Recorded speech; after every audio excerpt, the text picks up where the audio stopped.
लंबे समय से प्रोस्टेट कैंसर से पीड़ित मरीज को रेडियोथेरेपी से Adinath medicity cancer and super speciality centre unit of B R Shastri hospital में सफल इलाज मिला। पीड़ित पारस बाकलीवाल ने बताया कि कुछ समय पहले प्रोस्टेट से संबंधित समस्या सामने आई थी, जिस पर इलाज करवाया तो संबंधित अंग में कैंसर होने की बात सामने आई। पीड़ित ने बताया कि कैंसर का पता लगने के कुछ समय पश्चात आदिनाथ हॉस्पिटल के senior radiation oncologist doctor Rajeev Srivastava से संपर्क किया और शुरुआती परामर्श लिया। डॉक्टर ने पीड़ित को रेडियोथेरेपी करवाने की सलाह दी। डॉक्टर के निर्देशानुसार पीड़ित ने कैंसर का इलाज रेडियोथेरेपी के अनुरूप करवाया। पीड़ित को मात्र 28 रेडियोथेरेपी से कैंसर से राहत मिली।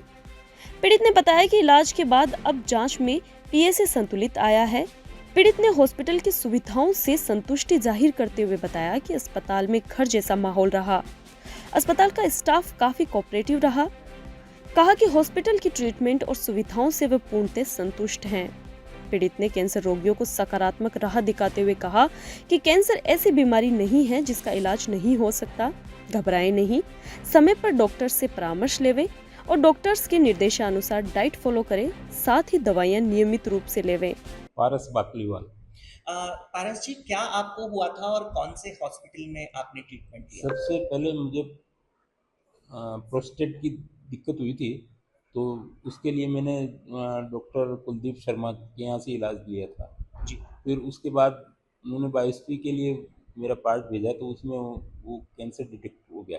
जी। उससे पहले उन्होंने जब मेरी एमआरआई कराई तो उसमें डिटेक्ट नहीं हुआ था। तो फिर उसके बाद वो उसमें डिटेक्ट होने के बाद फिर जयपुर में जाके पेट स्कैन करवाया। फिर उसमें भी थोड़ी प्रॉब्लम थी। तो सुनील जी जो हैं वो मेरे रिश्तेदार भी हैं और मिलने वाले अच्छे मित्र हैं, तो मैंने उनसे बात की। तो उन्होंने देख के उन्होंने कहा कि अंकल आपको तो ये कैंसर है इसमें भी, जी। तो आप इसका इलाज करवाइए।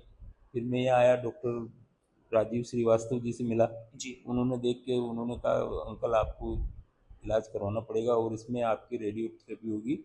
रेडियोथेरेपी के बाद में आपको ठीक हो जाएगा। मैंने कहा जी रेडियोथेरेपी में कोई दिक्कत आएगी? उन्होंने कहा कोई नहीं, आप जो नॉर्मल लाइफ जी रहे हैं वैसी जीनी है, आपको कोई दिक्कत नहीं होगी बिल्कुल भी, और आप रेडियोथेरेपी करवा लीजिए। जी। तो उसके बाद रेडियोथेरेपी कराने के बाद अभी मैं बिल्कुल ठीक हूँ। और हॉस्पिटल में आपका रेडियोथेरेपी कब शुरू हुआ था सर? और आदिनाथ हॉस्पिटल के अंदर यहाँ कितनी रेडियोथेरेपी की आपने हुई? मेरी रेडियोथेरेपी मैंने करवाई है इसी में ही है, और 28 रेडियोथेरेपी हुई है मेरी। जी। और उसके बाद अब मैंने पीएसए पिछले महीने करवाया था तो 0.21 आया है मेरा। जी। और अभी इस महीने कल करवा के आया हूँ मैं पीएसए, वो भी 0.2 आया है। और अभी मैं डॉक्टर साहब को दिखा के आया हूँ, तो उन्होंने कहा बहुत बढ़िया, आपका जो रूटीन चल रहा है वो बहुत बढ़िया है, और आप अपनी डाइट वगैरह उसी तरीके से रखिए, कोई दिक्कत नहीं होगी। अगले महीने फिर आपको सीटी स्कैन कराएंगे, पेट स्कैन, जी। और उसके बाद फिर बताएंगे। अभी बाकलीवाल जी, आदिनाथ कैंसर मेडिसिटी के अंदर आपकी 28 रेडियोथेरेपी हुई। जी डॉक्टर राजीव श्रीवास्तव जी के सुपरविजन में ट्रीटमेंट आपका लंबे समय तक चला।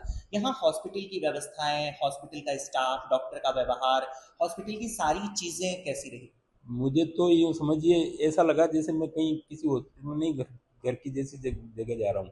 और यहाँ टाइमली मेरे को उन्होंने 10 बजे का स्लॉट दिया था कि आप 10 बजे आ जाइए, आपका नंबर लग जाएगा। मैंने उनको कहा था कि आप मुझे जल्दी वाला स्लॉट दीजिए। तो जो वहाँ काम करने वाले, नाम तो मैं नहीं जानता उनका, लेकिन उन लोगों ने बहुत कोऑपरेट किया, और आते ही दूसरा तीसरे नंबर पे मेरा नंबर आ जाता था।